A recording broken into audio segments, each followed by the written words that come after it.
So, I'm going to give you breaking news tonight in the Mike Bickle scandal. One of the victims comes forward to give her story of the sexual relationship between her and Bickle that lasted 4 years into the early years of ihopkc. These claims were substantiated by former ihopkc executives and employees, and the victim's brother and husband.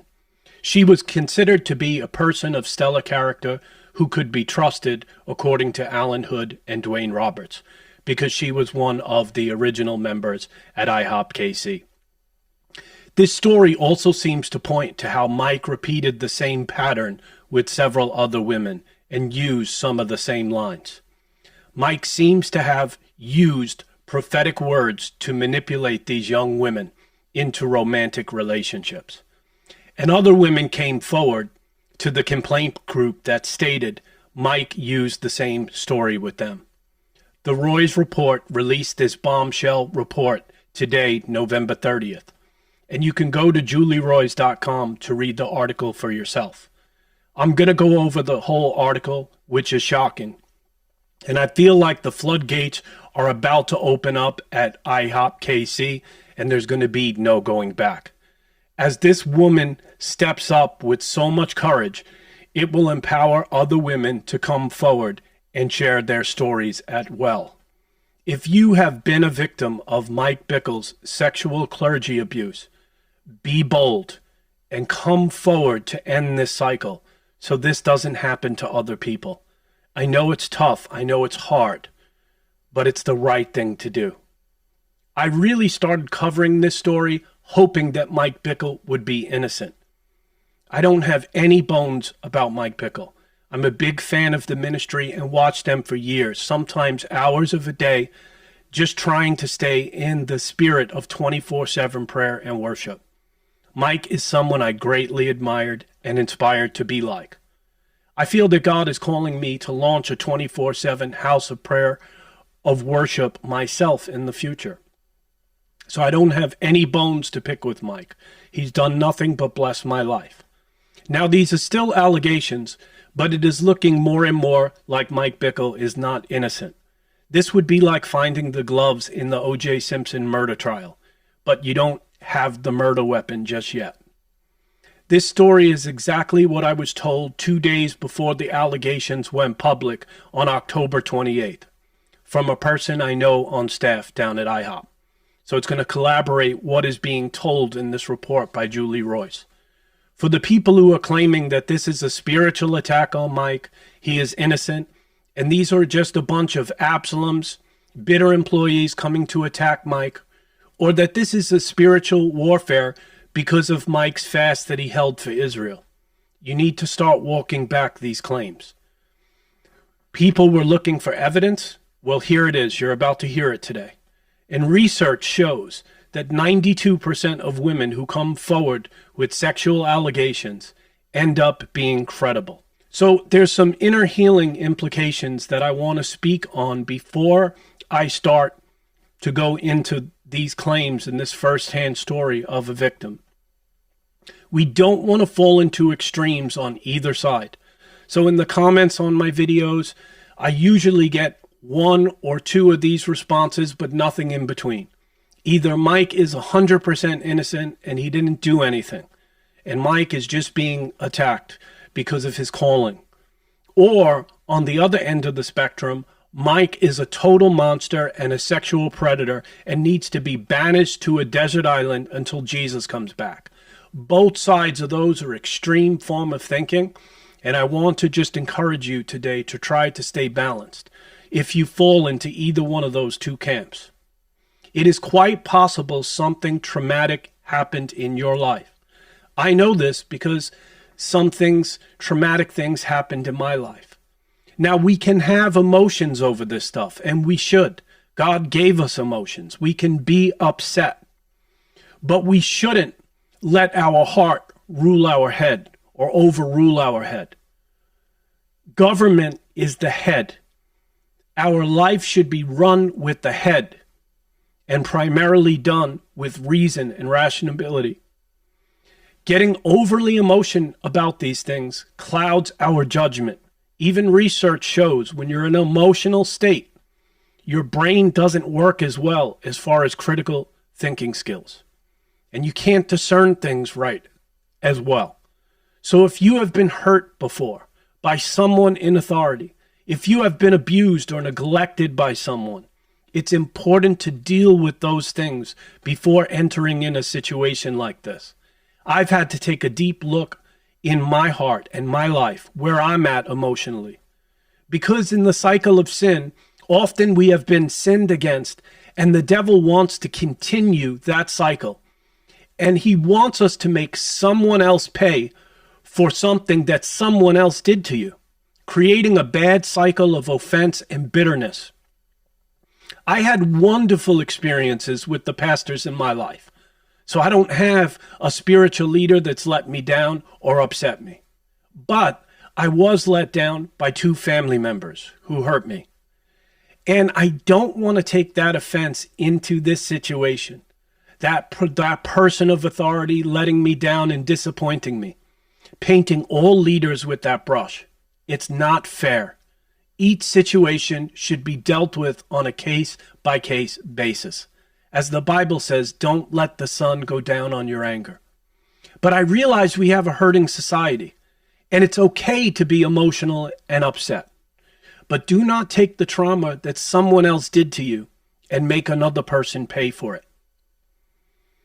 I learned this in my class in Inner Healing with Ken Fish, that he was saying that being triggered is sinful.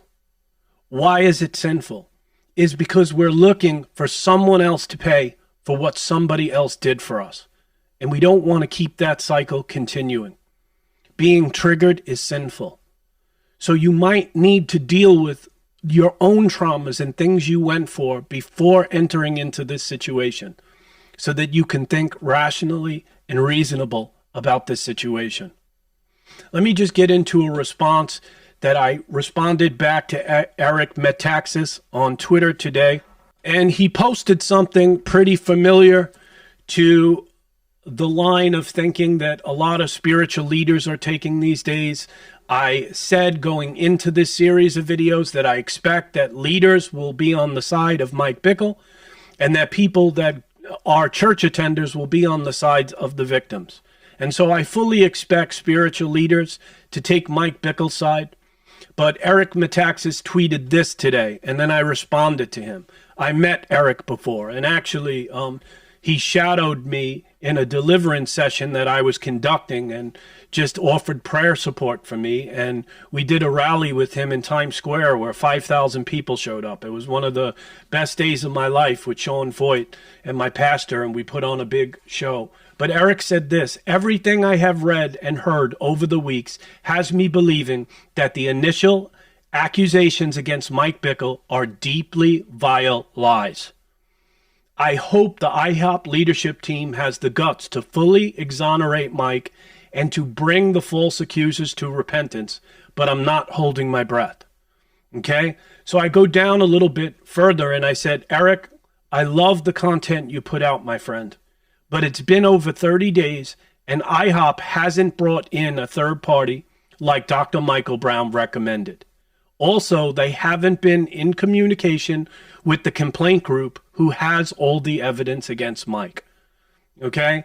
So basically, Eric obviously doesn't know these details. That's why he's defending Mike. And Joel Richardson said this, who has inside information, who's talked with the executive leadership team, who's been involved in this, says, like so many others, I've always had only the greatest measure of respect for Mike. But when the truth emerges, however, you will be bitterly embarrassed by this post. It is so much worse than most can even fathom. Okay? So basically, Joel has inside information, and he's saying this situation is really bad. It's really terrible. And, in other posts, he seemed to call Mike a sexual predator. So I can understand why people are upset and emotional over this, because it's personal. Okay, if we were ever hurt by someone in our life. So we're going to get into the article here from the Julie Roy's report. And like I said, you can go see that at julieroys.com.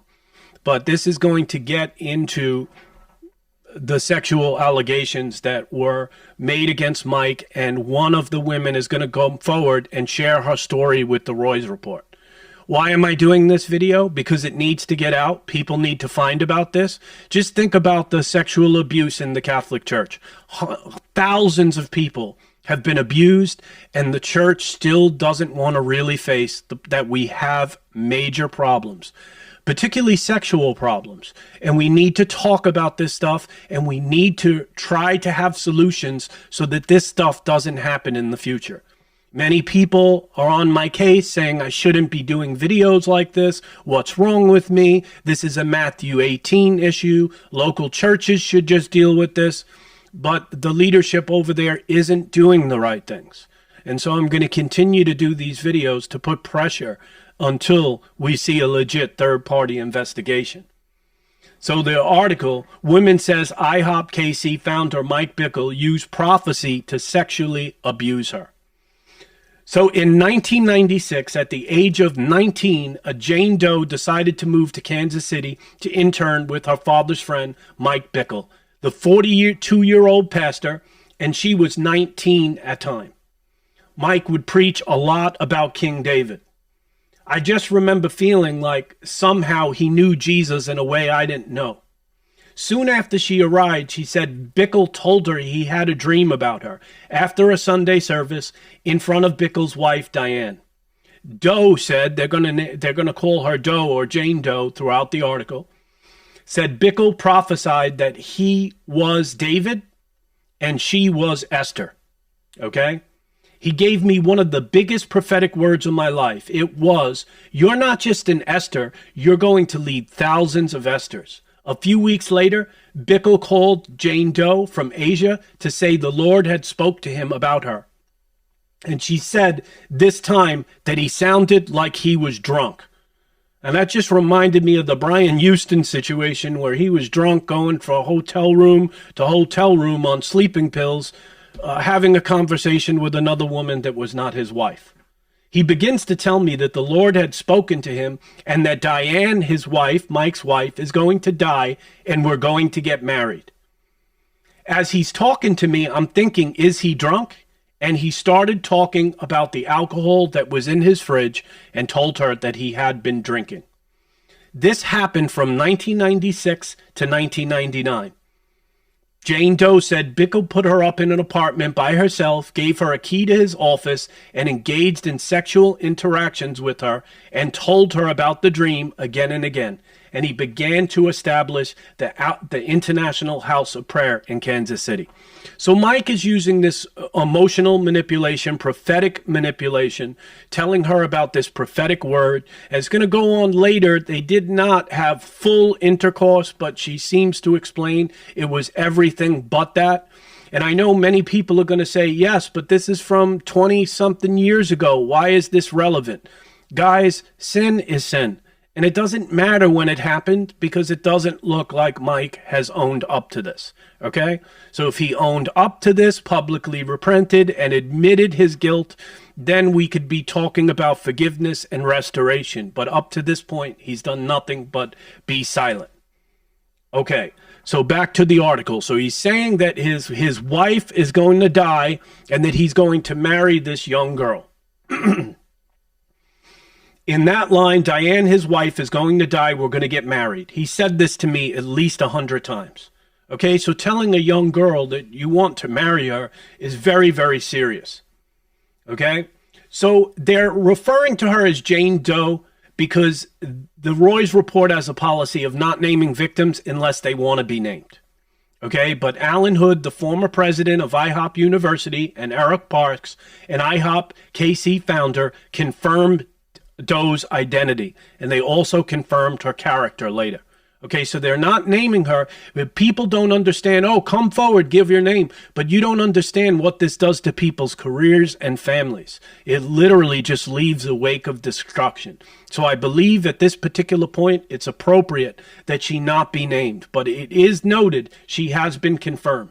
So basically, yeah, so Alan Hood confirms her, Alan Hood is someone that I really trust. I can just tell through spiritual discernment that he's a good guy, that he's one of the good people. people. I can't comment on the other guys. I've heard all of them preach and speak dozens of times, but Alan Hood stands up to me as someone that can be trusted, and I can believe his word.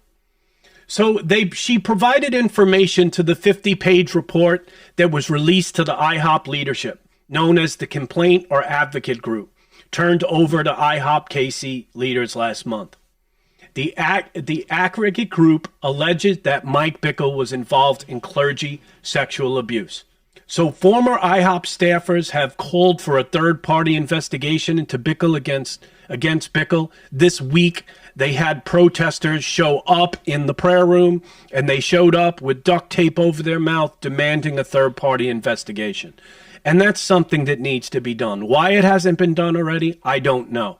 I think the IHOP leadership team should step down. They're not dealing with this correctly at all, and they should step down. This ministry will probably end up being dissolved anyway, but the point is this is not being dealt with, okay? So that's the biggest problem why I'm doing these videos, okay? So, yeah, so they discredited some of the victims, right? And so we're back to the article now.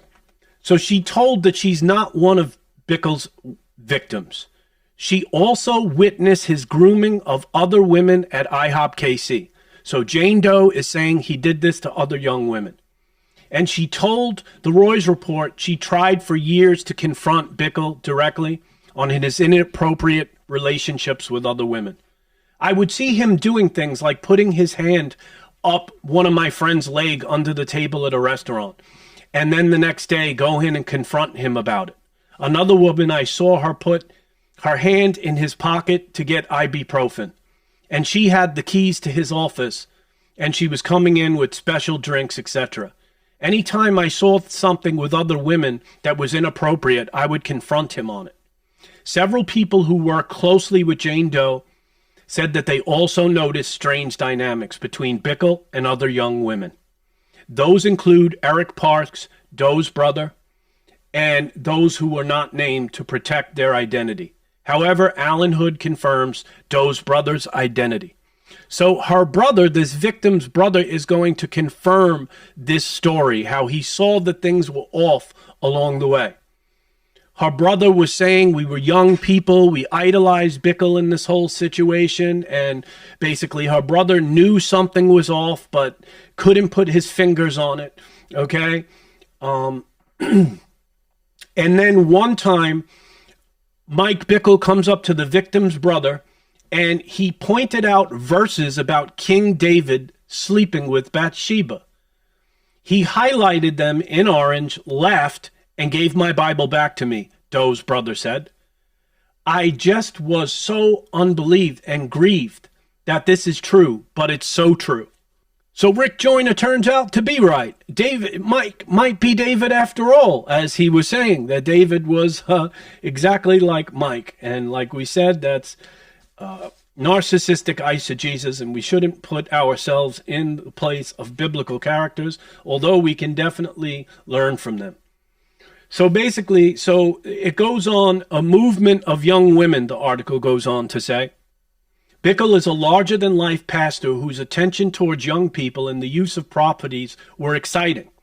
So Jane Doe's brother is explaining like he used all this charisma. He was surrounded by these famous prophets like Bob Jones. Bob Jones gave Bickle a prophecy for a spirit of 24/7 prayer in the Tabernacle of David.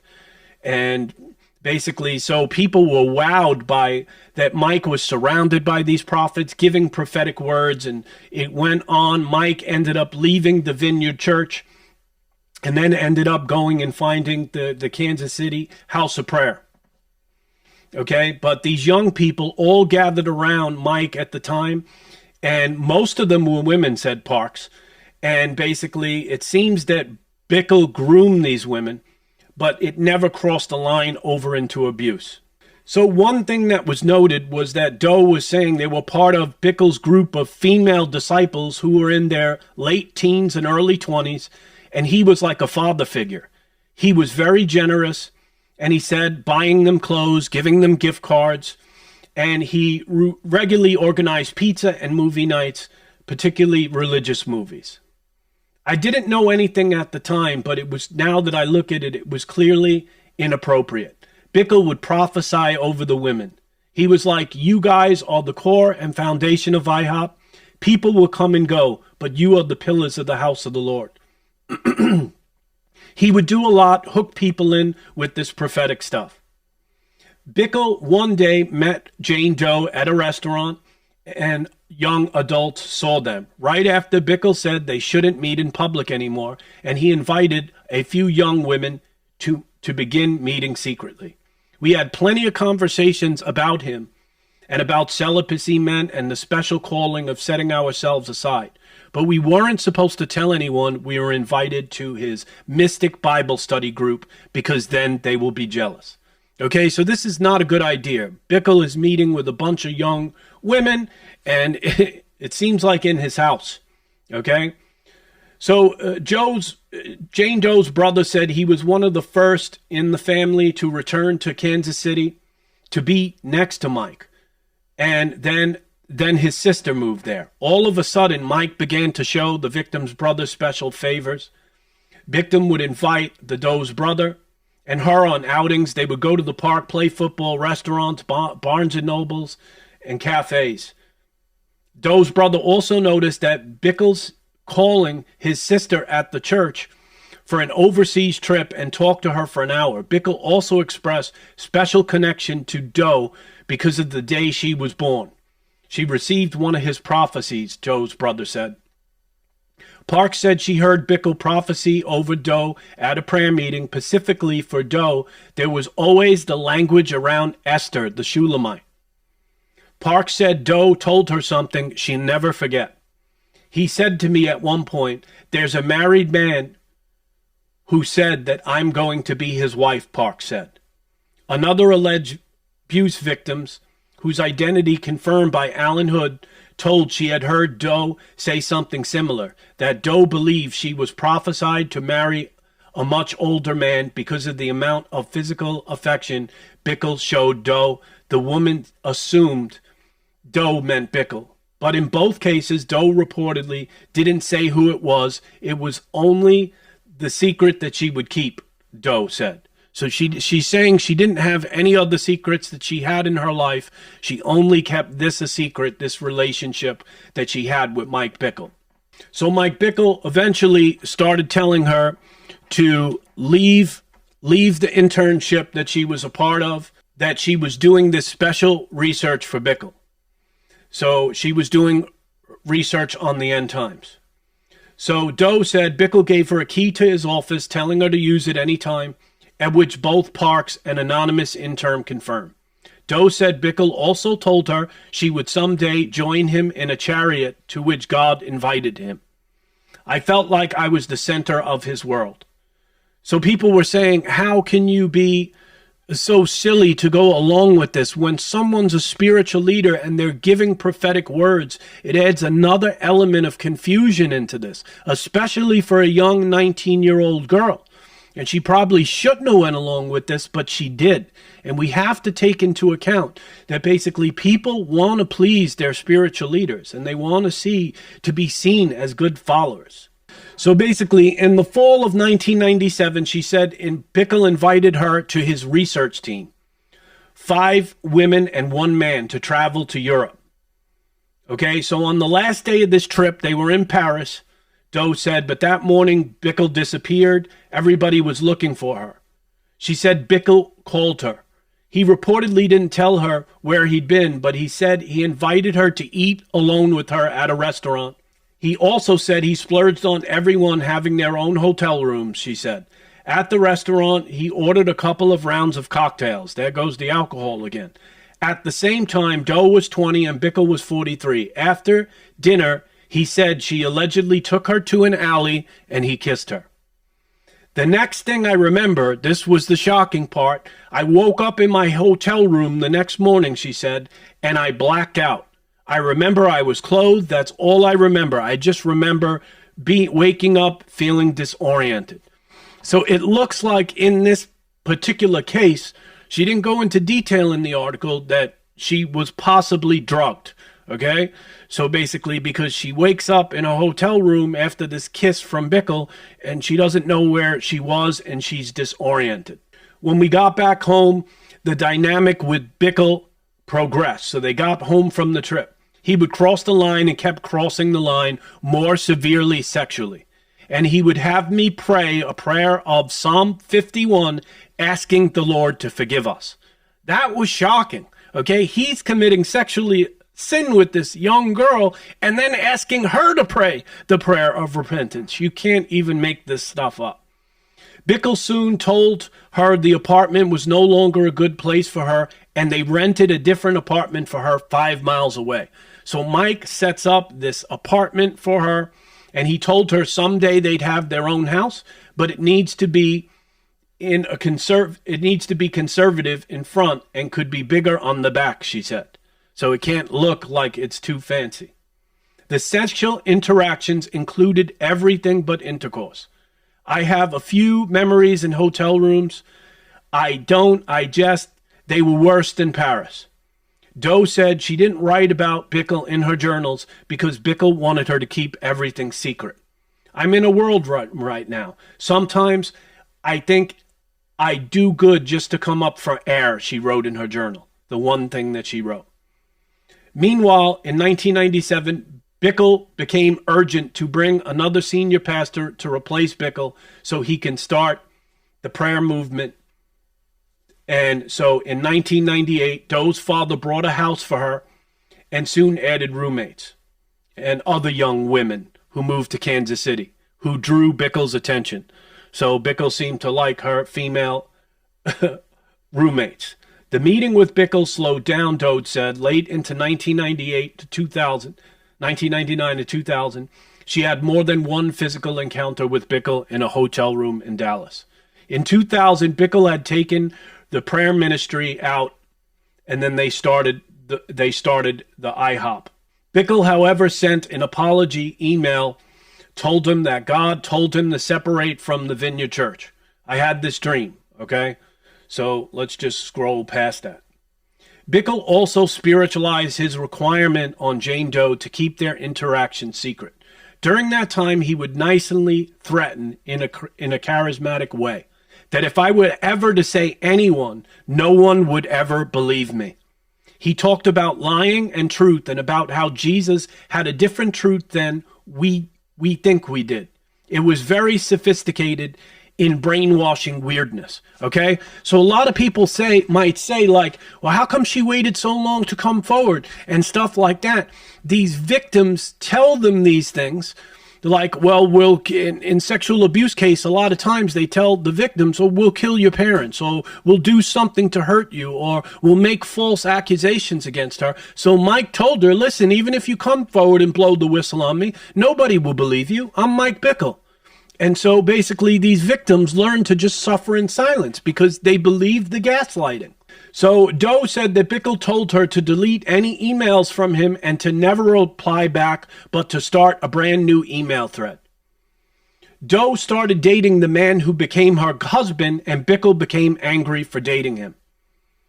The other night, he met her date, and Mike was standing there. Mike berated her and got angry with her and said that she was ruining his life. And why was she dating this guy? Bickle, though, officiated the wedding of her brother, but Bickle could not officiate hers. Instead, he walked up to the front during her wedding ceremony, sobbing, her brother said. For years throughout the marriage, Bickle sent Joe coded emails to Doe praying for you, the real 195 to the end. And he used code words, right? And 195 meant I love you. So I love you to the end. So Mike was smart enough to cover his tracks with email and text messages. And even when he did send stuff, it was coded. So people are saying, come forward with proof, come forward with proof. The thing is this guy covered his tracks really well. He made her erase the email trades, and he did text her, but he's texting her in code. This guy's smart. Doe said that she tried not to think about Bickle for years. For those 20 plus years, I would drive by an exit where my apartments was, the 2 apartments he bought for us. And in my mind, I wondered if I'm ever going back to talk about it.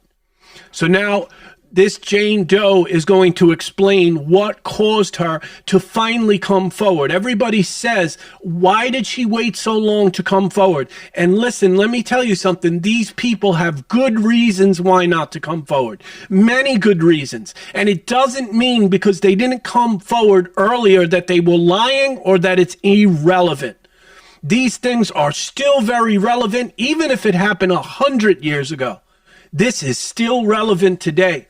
So Jane Doe was she was listening to a podcast about Bill Cosby's alleged sexual abuse, and she saw herself in that situation. And she's watching this podcast, and she just falls to the floor and starts to weep. It was a moment of trauma, that trauma that I was talking about in the video before, that if we've been through traumatic things, we have to deal with it. And so in May this year, in 2023, the Bill Cosby situation brings up the fact that some of these people were drugged, and it seems that she was drugged. Doe finally talked about it for the first time this year in May. And she told her husband first, and 4 days later, she also told a friend. And another friend came to her during that same period and said, did Mike ever do anything to you? Because people aren't stupid. They pick up on this stuff. And so I literally started to crying and shake, and I shared with my friend my whole story. That's when she said, another bombshell here. You know there's a current woman right now, right? So a friend is telling her, Mike Bickle is involved with another woman right now. That he's doing this to others, and he's doing this currently.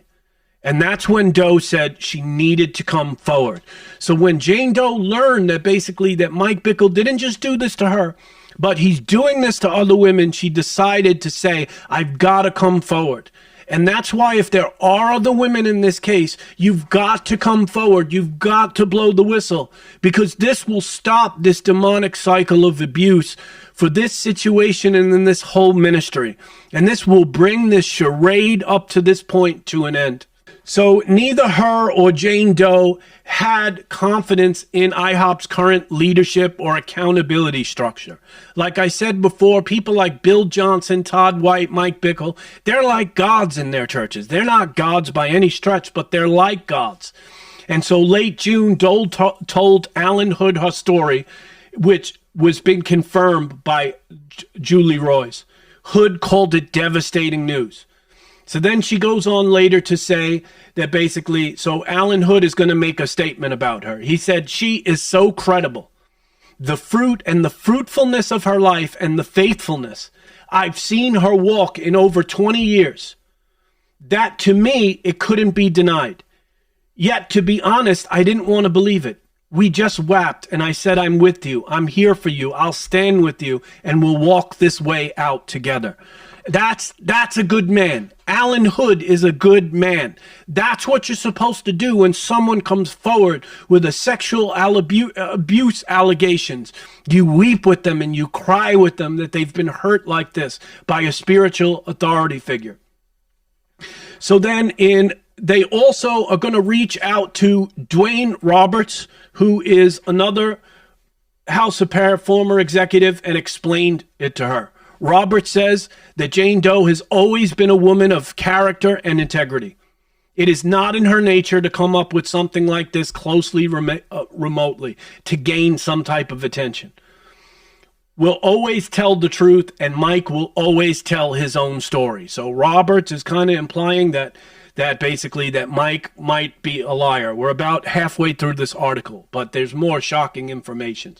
So it goes on to say that Roberts was a original member of ihopkc planning team, and that during their secret meetings with women in their 20s in the late 90s, he found things to be odd.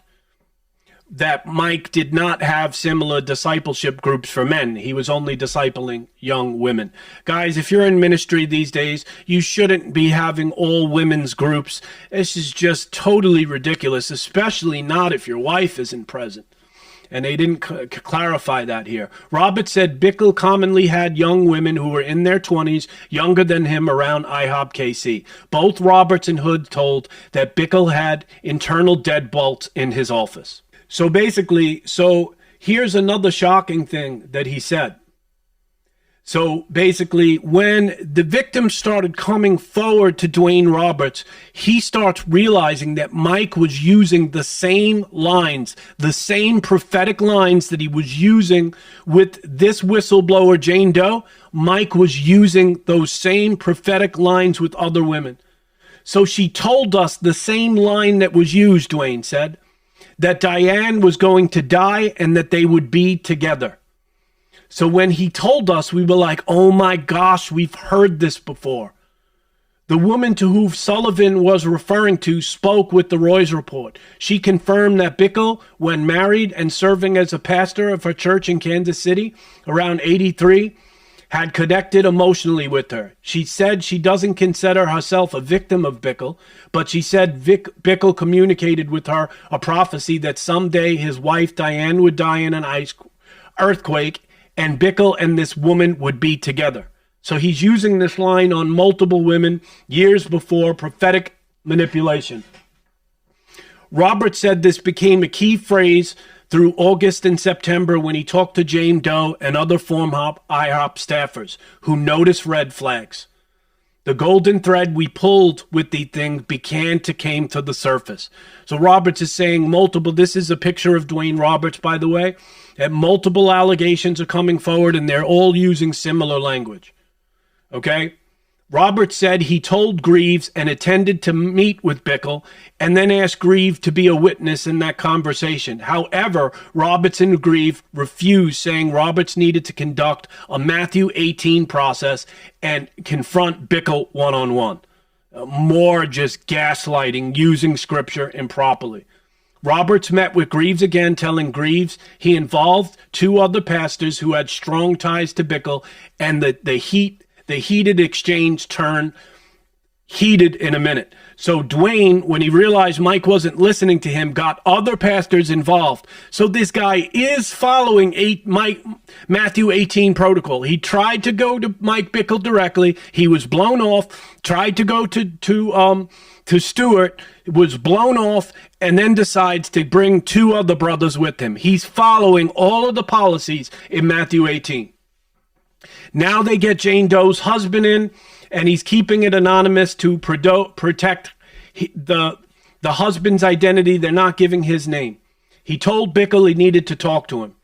Roberts planned to attend the meeting, but when Bickle found out, Bickle insisted that Doe's husband and him meet alone, the emails show. So then Mike meets with this husband, with just him in one-on-one, and then shockingly, Mike denies everything, saying that he did not mean for her to be his wife, really, that they just had a spiritual destiny together, and Mike denied everything to the victim's husband. So Doe's husband said the Bickle Foundation was a donator to their organization, so they have an organization, but Bickle predicted that if Doe were to talk publicly about her allegations, Bickle would need to remove his financial support in appearance of a bribe. Bickle also warned that social media storm would bring up accusations against her. So he's using these manipulation tactics to keep her and her husband quiet, saying he's going to pull financial funding from them and that basically it's going to start a storm. Don't say anything. Mike wants them to keep this quiet and to not say anything. So basically, Bickle followed up with her that night in an email urging Doe not to go public with the accusations and then accused Doe of the greatest betrayal of my life. So Mike Bickle is now playing the victim card here. He realizes that she has not betrayed me at this point, but even to the chance of her doing this creates a great pain, but not anger at her. It's the most trusted friendship did this to me at the end of my life after 40 years of being in prayer many hours a day, he wrote. So he writes her an email and another emotional manipulation. The same day, Roberts met with Greaves, Margie Sorge, another senior leader at IHOP.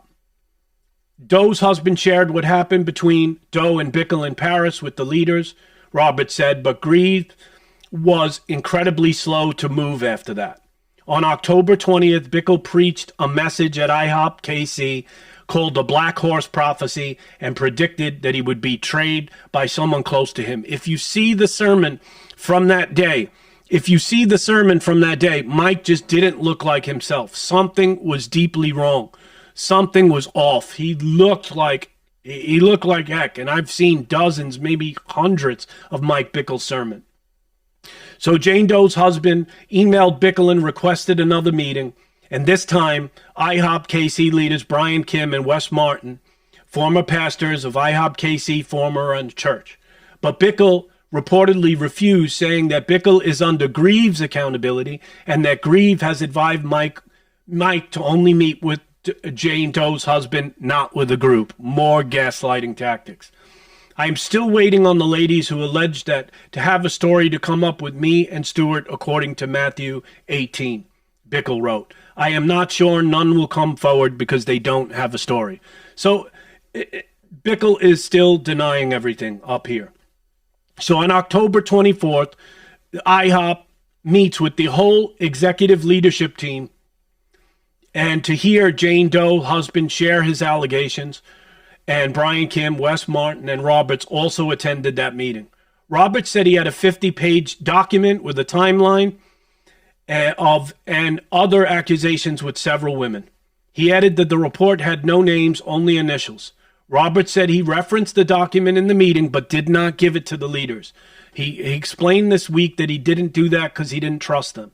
So then IHOP leaders decided to issue a bold and transparent statement after the husband comes forward, explains all this abuse.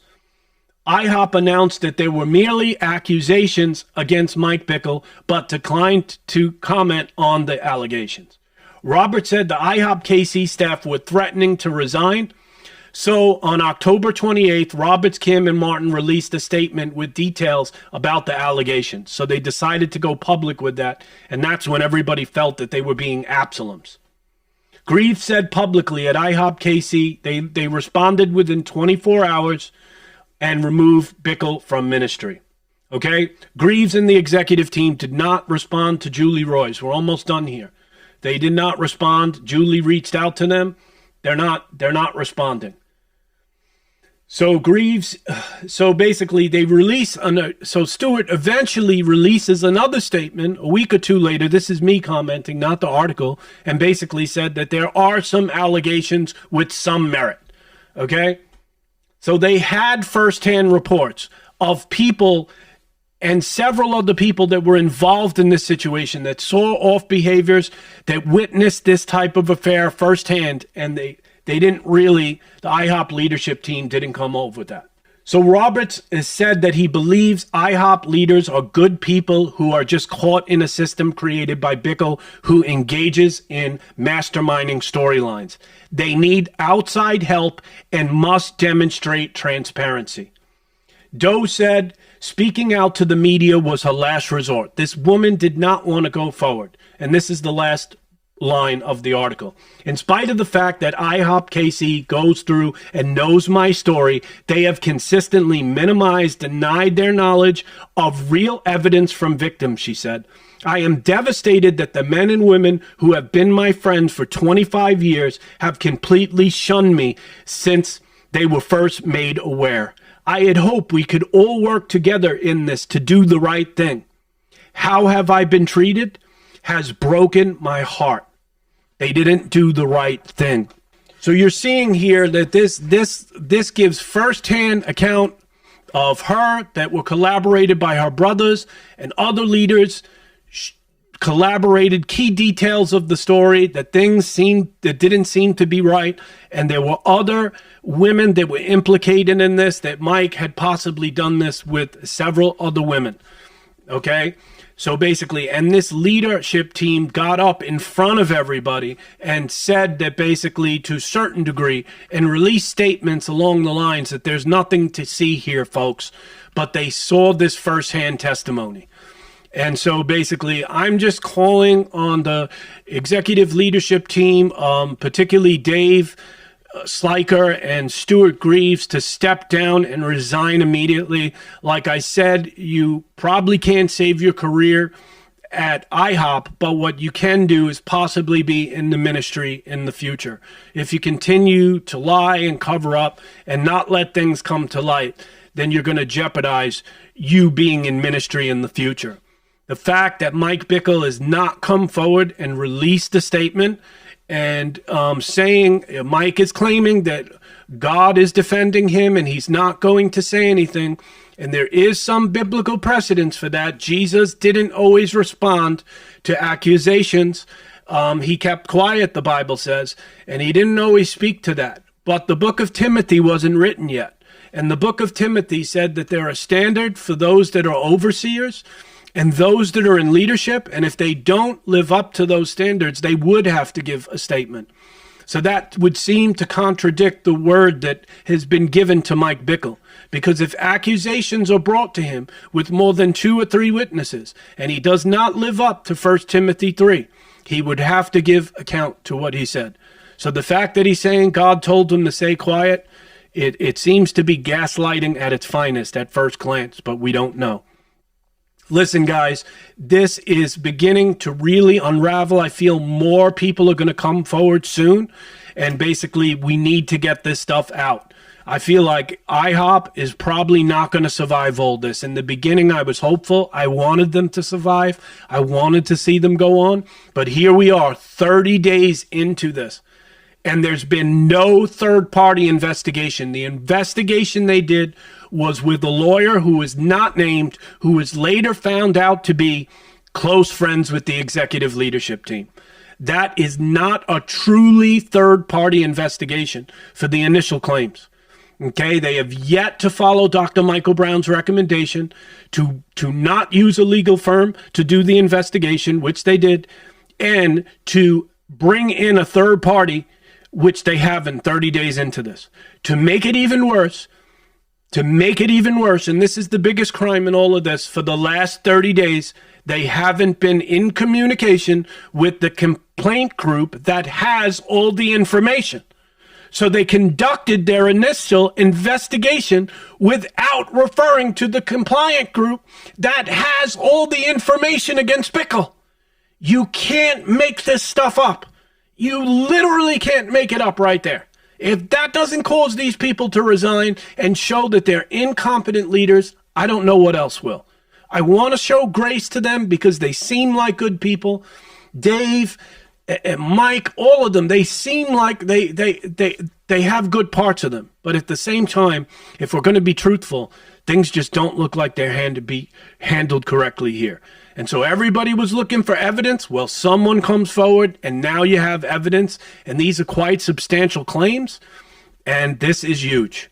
Thank you for watching today. Be blessed.